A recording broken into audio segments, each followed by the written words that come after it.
नमस्कार, मैं हूं राजेश तिवारी। मेरे YouTube चैनल पर 9वीं कक्षा के सभी विद्यार्थियों का एक बार फिर से स्वागत है। और आज मैं आपका पहला पाठ यानी हिंदी का टेक्स्ट बुक से मैं पहला पाठ लेकर आया हूं, जिसका नाम है धूल। और सभी जानते हैं इस धूल से हमारा जो संपर्क है वह कभी टूट नहीं सकता। इस संसार में जितने लोग हैं, जितने प्राणी हैं, सजीव या निर्जीव, कोई भी यह कह नहीं सकता कि इस धूल से, यानी कि जो कि मिट्टी का एक रूप है। धूल क्या है? मिट्टी का ही एक रूप है। तो इस मिट्टी के रूप से हम कभी अलग नहीं हो सकते। हमारा जीवन यही आता है और अंत समय में जीवन इसी धूल में मिल जाता है। यानी हमने इसी मिट्टी पर जन्म लिया और एक दिन इसी मिट्टी में मिल जाना है। धूल मिट्टी का ही पर्याय है। तो आज मैं इसी पाठ को आपके समक्ष प्रस्तुत करना चाहता हूं। और चूंकि यह पाठ कोई कहानी नहीं है, कोई कविता नहीं है, यह एक लेख है। डॉक्टर रामविलास शर्मा, जो कि गांव देहात में जिनका जीवन बीता, जिनका जीवन गांव में गुजरा, पहलवानी के शौकीन थे। पहलवानी यानी रेसलिंग। ये रेसलर थे, रेसलिंग करते थे। जब तक ये गांव में रहे रेसलिंग करते थे। और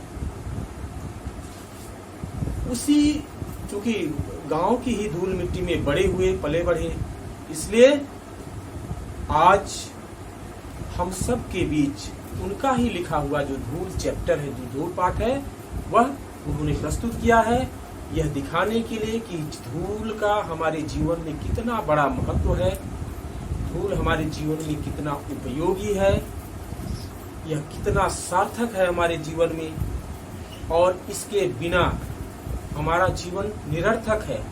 जीवन का कोई अर्थ नहीं है। जैसा कि मैंने बताया कि धूल और मिट्टी के बिना इंसान की कल्पना की ही नहीं जा सकती, किसी प्राणी की कल्पना नहीं की जा सकती है। तो रामविलास शर्मा ने धूल की महत्ता, इसकी उपयोगिता को हमारे सामने प्रस्तुत किया है। और साथ ही साथ गांव में जो अखाड़े होते हैं, अखाड़े यानी जहां रेसलिंग की जाती है, जहां कुश्ती लड़ी जाती है, उस अखाड़े की भी विशेषता इन्होंने बताई है। गांव से जुड़ी हुई चीजों को और फिर शहरों से, गांव और शहरों में कितना अंतर है, गांव का जीवन कितना सुकून भरा होता है, कितना आनंददायक होता है। गांव की मिट्टी की बात ही अलग होती है। शहरों में कहाँ वह बात होती है? बिल्कुल नहीं। गांव की मिट्टी की जो खुशबू होती है, गांव में जो धूल का आनंद जो हमें मिलता है, वह शहरों में भला कहाँ दिखता है? कभी नहीं दिख सकता। यही अंतर है गांव और शहर में, कि गांव में हमें धूल की असली पहचान होती है, हम धूल से जाने जाते हैं, मिट्टी से जाने जाते हैं। लेकिन शहर में धूल और मिट्टी से लोग बसते हैं। तो यहाँ शर्मा जी ने, यानी रामविलास शर्मा ने, इस धूल को लेकर देश प्रेम की भी बात की है। क्योंकि देखिए, जब भी कोई अपनी मिट्टी से अपना प्रेम दिखाता है, अपने देश से अपना प्रेम दिखाता है, तो अक्सर क्या करते हैं लोग? इस धूल का तिलक लगा लेते हैं। कभी आपने भी फिल्मों में देखा होगा और भी सीरियल्स वगैरह में कहीं भी आपने जरूर देखा होगा कि मिट्टी का स्पर्श अपने माथे से करते हैं, यह दर्शाने के लिए कि वे देश प्रेमी हैं। तो प्रकार से गांव शहरों सबकी सैर कराते हैं ये रामविलास शर्मा जी। सिर्फ एक छोटे से शब्द को लेकर धूल, लेकिन यह शब्द सुनने में छोटा है, लेकिन इसकी जो महत्ता है, इसका जो महत्व है बहुत बड़ा है। तो चलिए बच्चों, आज मैं आप लोगों को पाठ पढ़ाता हूं जिसका नाम है धूल।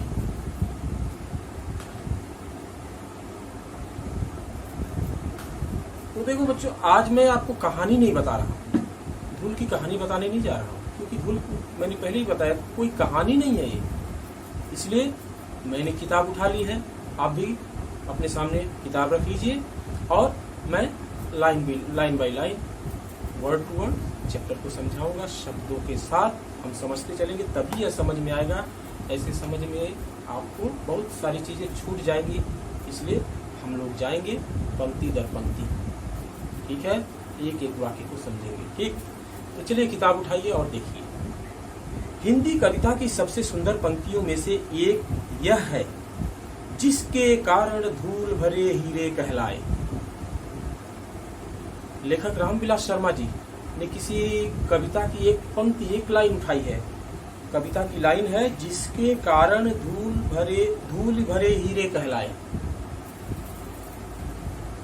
किसी कविता की यह लाइन है, यह पंक्ति है, उसमें लिखा हुआ है धूल भरे हीरे।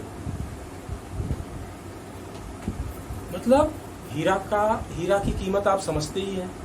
हमारे जीवन में हीरे की क्या कीमत है, हमारे समाज में हीरे की क्या कीमत, बहुत ही मूल्यवान चीज है। लेकिन धूल भरा जो होता है, जो धूल से सना होता है, उसे भी इस कविता में हीरा कहा गया है। जिस कविता की यह पंक्ति है, जिसके कारण धूल भरे हीरे कहलाए, उसमें धूल से सने हुए किसी को हीरा कहा गया है। मतलब जो धूल से सना होता है, जिसके शरीर पर धूल मिट्टी लगी होती है, वह हीरा से कम नहीं है। हीरे के प्रेमी तो शायद उसे साफ सुथरा खरादा हुआ, आंखों में चकाचौंध पैदा करते हुए देखना पसंद करेंगे। परंतु हीरे से भी कीमती जिस नयन तारे का जिक्र इस पंक्ति में किया गया है, वह धूल भरा ही अच्छा लगता है। जो हीरे के प्रेमी होते हैं, जो लोग हीरा पसंद करते हैं, कैसा हीरा पसंद करते हैं? साफ सुथरा, खरादा हुआ, एकदम पॉलिश किया हुआ, चमकता हुआ हीरा, ऐसा पसंद करते हैं। जो आंखों में चकाचौंध पैदा कर दे, देखकर आंखें चौंधिया जाए। लेकिन इस हीरे से भी कीमती एक चीज होती है, जानते हो क्या? इस हीरे से कीमती होता है धूल भरा हीरा।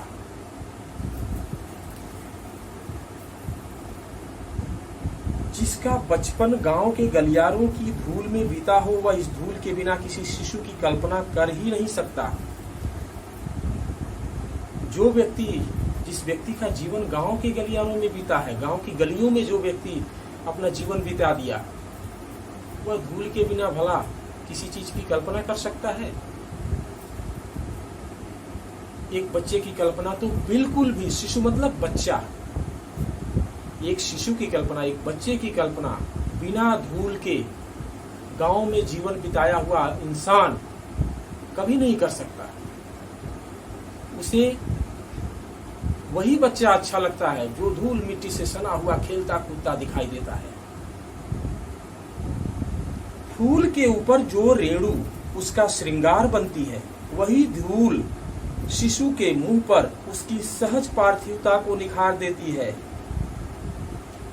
गांव देहातों में फूल के पौधे, फूल खिला हुआ है, हम देखते हैं धूल उड़ती है तो क्या होता है? वह धूल पौधों पर, पौधों के पत्तों पर और फूलों पर जम जाती है।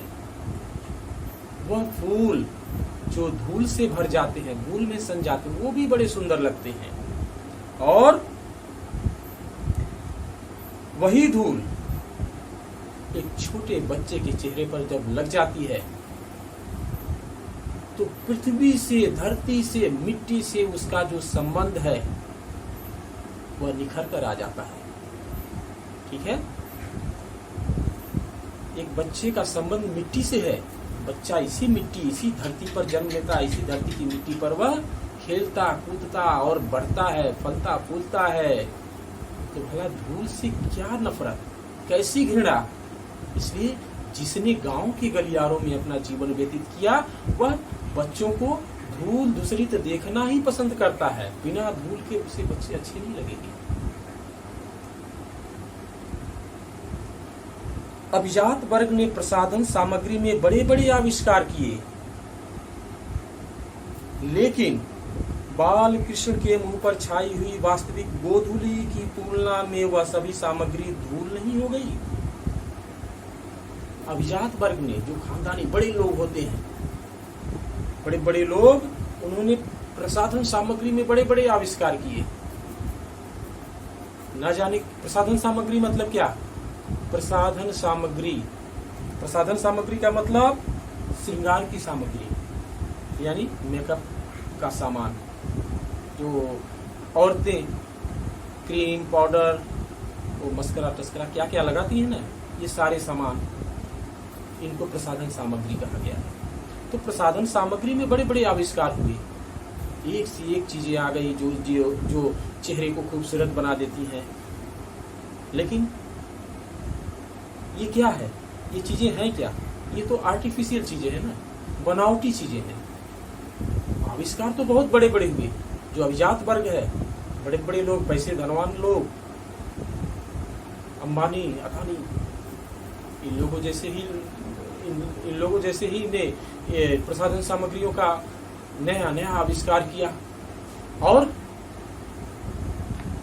तो प्रसाधन सामग्री के बड़े बड़े आविष्कार किए, लेकिन जो बाल कृष्ण है, बाल कृष्ण यानी छोटा सा बच्चा, उसके चेहरे पर वह धूल जो लगी होती है उन प्रसाधन सामग्रियों से कहीं बहुत खूबसूरत लगती है, बहुत अच्छी लगती है। हमारी सभ्यता इस धूल के संसर्ग से बचना चाहती है, वह आसमान में अपना घर बनाना चाहती है। इसलिए शिशु भोलानाथ से कहती है, धूल में मत खेलो। हमारी जो आज की सभ्यता है, आज की हमारी जो संस्कृति है, वह धूल से बचना चाहती है। धूल लग गया यानी गंदा लग गया, शरीर पर गंदगी लग गई। एक गांव के लोग जो धूल में रहकर, धूल में सनकर मस्त रहते हैं, अच्छे लगते हैं, वास्तव में अच्छे लगते हैं, धूल और मिट्टी से हमेशा जुड़े रहते हैं। और एक शहर के लोग सभ्यतावान बन जाते हैं, धूल और मिट्टी से किनारा कर लेते हैं। कहीं पैर में मिट्टी न लग जाए, घर के अंदर मिट्टी न आ जाए, गंदा हो जाएगा। शरीर पर मिट्टी लग गई, शरीर पर धूल लग गई तो गंदा हो जाएगा शरीर। अपने बच्चे को वह थोड़ी सी धूल उसके शरीर पर देखना नहीं चाहते हैं। क्या कहते हैं? धूल के संसर्ग से, हमारी संसर्ग मतलब संपर्क, धूल से जुड़ा हुआ अपने बच्चे को नहीं देखना चाहते हैं। वह आसमान पर अपना घर बनाना चाहती है। हमारी सभ्यता जो है जमीन से संबंध नहीं रखना चाहती है, जमीन पर पांव नहीं रखना चाहती। आसमान पर घर बनाना यानी जमीन पर पांव नहीं रखना, मिट्टी से दूरी बनाए रखना। तो वह धूल से दूरी बनाए रखना चाहती है हमारी सभ्यता। इसलिए शिशु भोलानाथ से कहती है, शिशु भोलानाथ, इसे यहाँ किसे कहा गया? यहाँ शिशु भोलानाथ मतलब बच्चा, भोलानाथ मतलब भोले भाले किसी बच्चे से, अपने बच्चे से। बच्चा क्या होता है? भोला भाला होता है। एक तरह से अभी उसे इतनी समझ नहीं होती है, तो जो समझाया जाता है बच्चा वही समझेगा। तो अपने बच्चे से कहती है। शिशु भोलानाथ यहाँ किसी पर्टिकुलर बच्चे को नहीं कहा गया, हर व्यक्ति के बच्चे को कहा गया है। तो इंसान अपने बच्चे से क्या कहता है? धूल में मत खेलो। भोलानाथ के संसर्ग से उसके नकली सलमे सितारे धुंधले पड़ जाएंगे। सलमे सितारे यानी श्रृंगार के जो साजो सामान हैं, भोलानाथ के संपर्क से, यानी माएँ जो होती है, जो माताएं होती हैं, वे अपने बच्चों को धूल में देखना नहीं चाहती हैं, धूल से सना हुआ नहीं देखना चाहती हैं, क्योंकि उन्हें लगता है कि बच्चे के शरीर पर यदि धूल लग जाएगी तो उसका शरीर गंदा हो जाएगा, मैला हो जाएगा। इसलिए वे धूल में सना हुआ बच्चे को देखना नहीं चाहती। और उन्हें लगता है उनके जो नकली सलमे सितारे हैं, यानी कि जो नकली जो आर्टिफिशियल जो उनके मेकअप के सामान है जो उन्होंने लगा रखा है, चेहरे पर पोत रखा है, वो सारे क्या हो जाएंगे? धुंधले पड़ जाएंगे, फीके पड़ जाएंगे। ठीक है, मतलब उनकी बेइज्जती हो जाएगी। यदि उनका बच्चा धूल में खेलता है तो उनका सम्मान लोगों की नजरों में घट जाएगा, उनकी बदनामी हो जाएगी, उनकी बेइज्जती हो जाएगी। जिसने लिखा था धन्य धन्य वे नर हैं, धन्य धन्य वे नर, धन्य धन्य वे हैं नर, मैले जो करत गात करियां लगाए धूरी ऐसे लड़कान। किसी ने लिखा था एक लाइन, एक पंक्ति, यही पंक्ति है वह, धन्य धन्य वे हैं नर, मैले जो करत गात कनिया लगाए धूरी ऐसे लड़कान की। धन्य धन्य मतलब महान है, वे नर, कौन से नर? नर मतलब मनुष्य, वे मनुष्य महान है, धन्य है। मैले जो करत गात, जो अपनी गात यानी शरीर को मैले कर लेते हैं, मैले मतलब गंदा कर लेते हैं।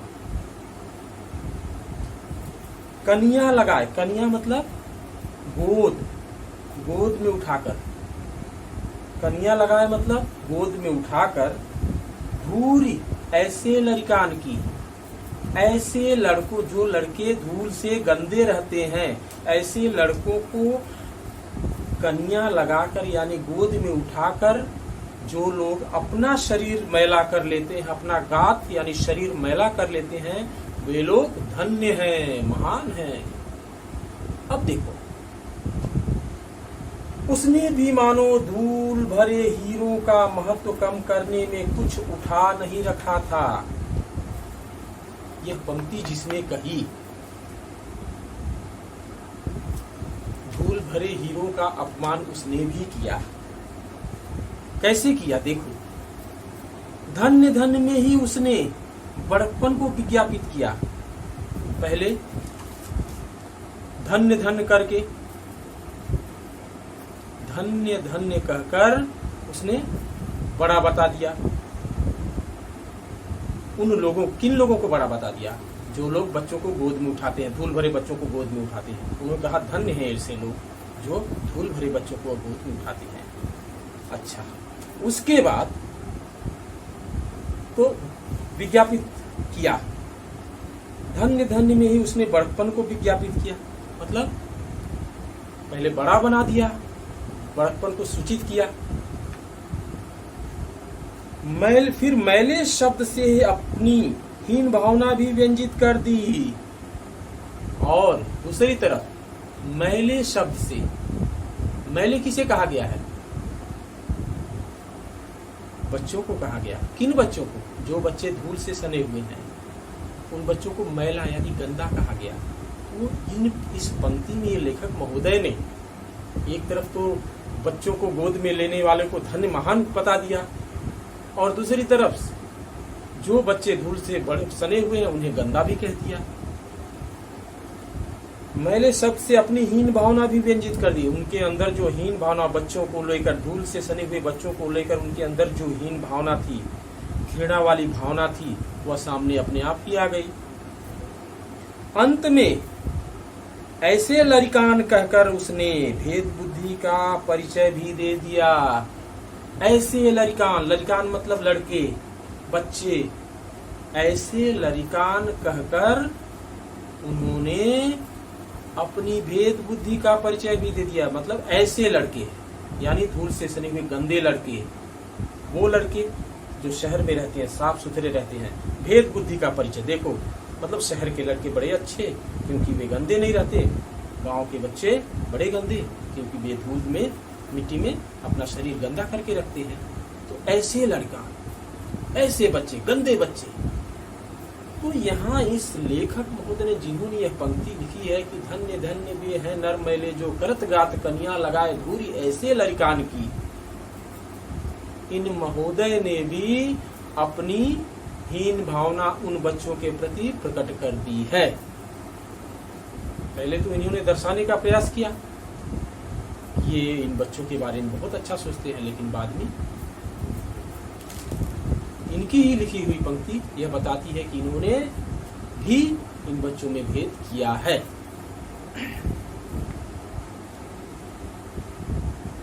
वह हीरो का प्रेमी है, धूल भरे हीरो का नहीं।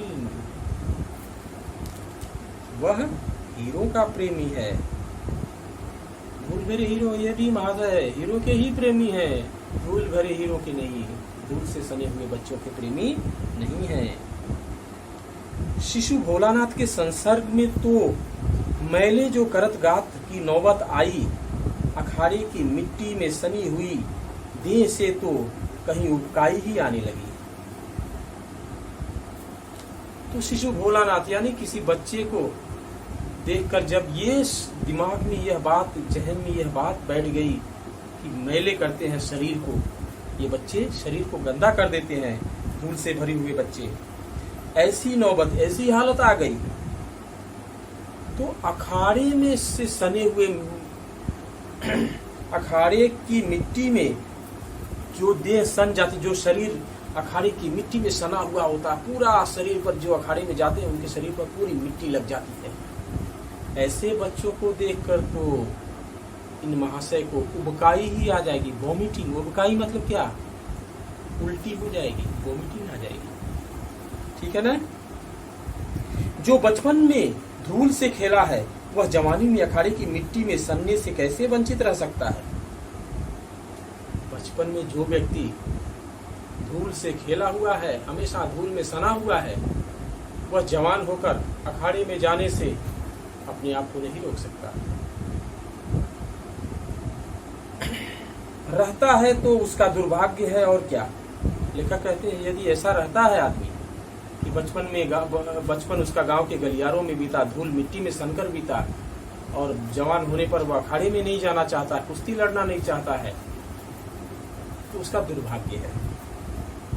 यह साधारण धूल नहीं है, वरन तेल और मट्ठे में सिझाई हुई वह मिट्टी है जिसे देवता पर चढ़ाया जाता है।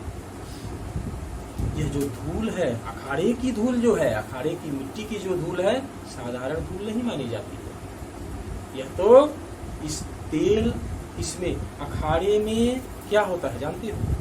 अखाड़ा एक स्क्वायर खना जाता है, मिट्टी को खना जाता है, मिट्टी को मुलायम बनाया जाता है, उसमें मस्टर्ड ऑयल डाला जाता है, मीठा तेल डाला जाता है, मट्ठा डाला जाता है, यानी कि गाय के दूध से जो दही बनती है और उस दही से फिर मट्ठा बनता है, वह मट्ठा और मस्टर्ड ऑयल, मीठा तेल, यह डाला जाता है, सरसों का तेल, और मिट्टी को एक अलग मिट्टी बनाया जाता है, और यही मिट्टी देवताओं तक को चढ़ाई जाती है।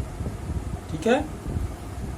संसार में ऐसा सुख दुर्लभ है, और जो उस मिट्टी में कुश्ती लड़कर अपने बदन को, अपने शरीर को उस मिट्टी में सान कर जिस आनंद की अनुभूति होती है, जो आनंद प्राप्त होता है, वह अन्यत्र दुर्लभ है, और संसार में ऐसा आनंद कहीं भी नहीं मिल सकता। दुर्लभ मतलब कठिन, ऐसा आनंद कहीं भी मिलना बहुत ही कठिन है। पसीने से तर बदन पर मिट्टी ऐसे फिसलती है जैसे आदमी कुआं खोद कर निकला हो।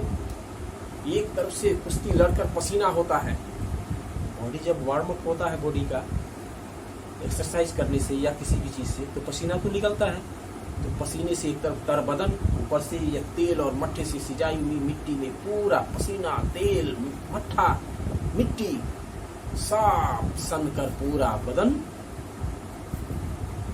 सराबोर हो जाता है, और तो उस मिट्टी को यदि हम पकड़ेंगे शरीर को, शरीर फिसल जाएगा।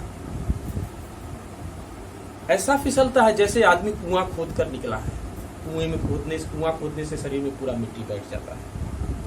उसकी मांसपेशियां फूल उठती हैं, मांसपेशियां फूल उठती हैं।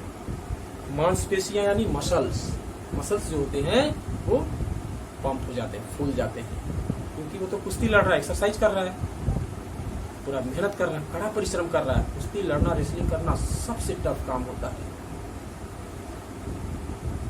आराम से वह हरा होता है, अखाड़े में निर्द्वंद्व चारों खाने चित लेटकर अपने आप को विश्व विजयी लगाता है।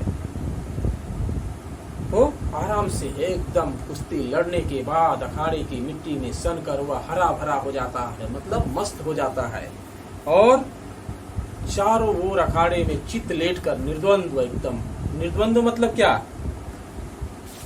बिना किसी विरोध के, निर्विरोध, कोई विरोधी नहीं है, कोई कॉम्पिटिटर नहीं है। तो अखाड़े में निर्द्वंद्व चारों खाने चित लेटकर, चारों खाने चित लेटना मतलब ऐसे सो जाना, अपने आप को विश्व विजयी लगाता है। ऐसा समझता है अपने आप को उस समय कि मैं विश्व विजयी हूँ, पूरे संसार में इसको मैंने जीत लिया है। समझ गए ना।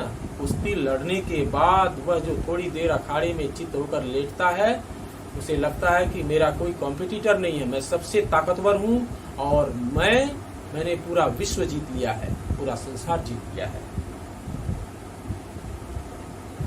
मिट्टी उसके शरीर को बनाती है, क्योंकि शरीर भी तो मिट्टी का ही बना है।